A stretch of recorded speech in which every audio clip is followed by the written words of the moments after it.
কূটনৈতিক আলোচনার টেবিলে যখন মুখোমুখি ওয়াশিংটন ও তেহরান, তখন তেল আবিবের ক্ষোভ এখন আকাশচুম্বী।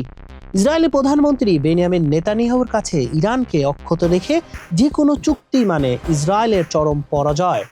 মধ্যপ্রাচ্যের সংবাদ মাধ্যম মিডল ইস্ট আই এর বিশ্লেষণে উঠে এসেছে এক বিস্ফোরক তথ্য। ডোনাল্ড ট্রাম্প যাতে ইরানের সাথে কোনো সমঝোতা স্মারকে স্বাক্ষর করতে না পারেন, সেটিকে এখন প্রধান অগ্রাধিকার দিয়েছেন নেতানিয়াহু। কিন্তু কেন এই শান্তি চুক্তির পথে সবচেয়ে বড় বাধা ইসরায়েলি প্রধানমন্ত্রী? কি তার আসল লক্ষ্য?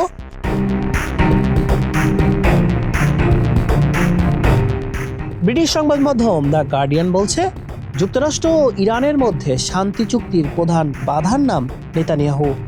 রাজনৈতিক ক্যারিয়ারে সমঝোতার চেয়ে চরম শক্তি প্রয়োগে বিশ্বাসী নেতানিয়াহুর লক্ষ্য স্পষ্ট। তার কাছে চূড়ান্ত বিজয়ের অর্থ হলো গাজায় হামাস এবং ইসলামী জিহাদকে পুরোপুরি নিরস্ত করা, লেবাননে হিজবুল্লাহকে ধ্বংস করা, ইরানের রাষ্ট্রীয় ভিত্তি ধ্বংস করে মার্কিন সুরক্ষায় বৃহত্তর ইসরায়েল প্রতিষ্ঠা করা।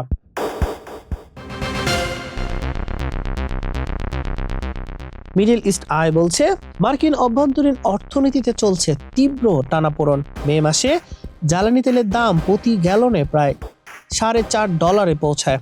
এতে আগামী মধ্যবর্তী নির্বাচনে ট্রাম্প প্রশাসনের জন্য বড় রাজনৈতিক বিপর্যয় ডেকে আনতে পারে। আর এই অর্থনৈতিক চাপই ওয়াশিংটনকে বাধ্য করছে তেহরানের সাথে আলোচনার টেবিলে বসতে। আন্তর্জাতিক ক্ষেত্রেও কৌশলগত পরিস্থিতি এখন ওয়াশিংটন ও তেল আবিবের প্রতিকূলে। 39 জনের সংঘাতের খতিয়ান বলছে, ইরান ও তার মিত্রদের হামলায় মধ্যপ্রাচ্যের 8টি দেশে 16টি মার্কিন সামরিক ঘাঁটি ক্ষতিগ্রস্ত হয়েছে। ধ্বংস হয়েছে 228টি স্থাপনা এবং সামরিক সরঞ্জাম।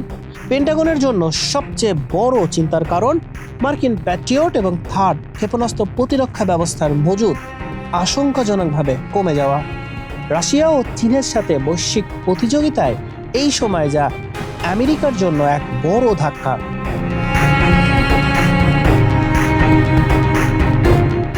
ভূ রাজনীতি বিশ্লেষকরা আশঙ্কা করছেন, মার্কিন ইরান এই কূটনৈতিক প্রক্রিয়া নস্যাৎ করতে নেতানিয়াহু গাজায় নতুন করে গণহত্যা, পশ্চিম তীরে উস্কানি, লেবাননের টার্গেটেড হত্যাকাণ্ডের আশ্রয় নিতে পারেন। 1956 সালে সুয়েজ সংকট যেভাবে এক সময়ের পরাক্রমশালী ব্রিটিশ সাম্রাজ্যের পতনের ঘণ্টা বাজিয়েছিল, বর্তমান হরমুজ সংকটও কি মার্কিন যুক্তরাষ্ট্রের জন্য একই বার্তা দিচ্ছে?